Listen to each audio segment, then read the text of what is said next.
best Star Wars game made this decade, Star Wars Squadrons, is an arcade space flight simulator from EA and Motive, one of the studios behind 2017's Star Wars Battlefront 2. Unlike that game, whose space combat had bored and frustrated me, this spiritual successor to 1997's X-Wing vs. TIE Fighter kept me coming back with its hard-to-master flight mechanics, great sound design, and all of the little signs that the developers had read both Michael Stackpole and Aaron Alston's X-Wing series, and Alexander Freed's more recent Alphabet Squadron trilogy.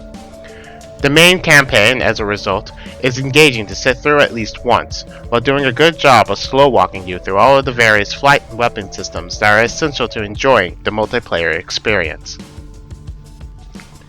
In the single-player campaign, you play as two pilots, one on the Imperial side and one on the New Republic side, each assigned to the main drivers of the plot,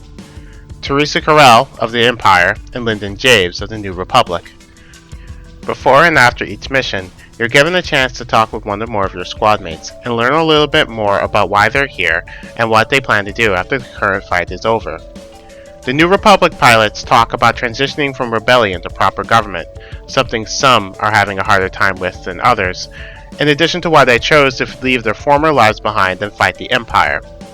The Imperial pilots, on the other hand, are more damaged.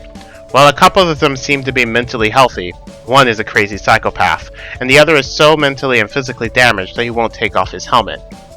Altogether, these pilots provide argument and commentary to the grand and personal struggle between Carell and Javes, often highlighting the pain of war and the hope of something better coming from that pain. This does mean that the implicitly racist and definitely genocidal Imperials are presented sympathetically, although the crazy psychopath and your Imperial pilot cackle as they murder, so you know they're evil. Moving on to gameplay, I'll start with the joy of having stuff to do in combat other than get reticle over circle and shoot, like in Battlefront 2, or I have 3 speeds, slow, not slow, and fast, like in Jedi Starfighter.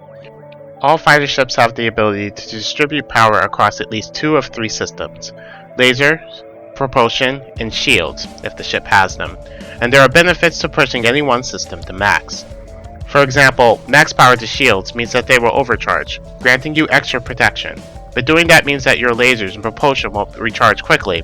so soon you'll be shooting blanks, and be at the mercy of the evil tractor beams that want to hold you in place so that the giant flagship can hammer you with lasers and missiles, softening you up for the opposing pilots to hit your poor ship with even more lasers and missiles. I'm saying, you're making tactical choices that matter. Yes, Star Wars Squadrons is a game produced by a giant company and produced by the same people who made Battlefront 2, but they didn't try to make a game for wannabe space jocks and first-person shooter fans and execs who think pay to win is a good idea. They made a game for those of us who want to jump in our virtual X-Wings and shoot lasers at each other while giant capital ships fight in the background. Turns out, that's a good idea.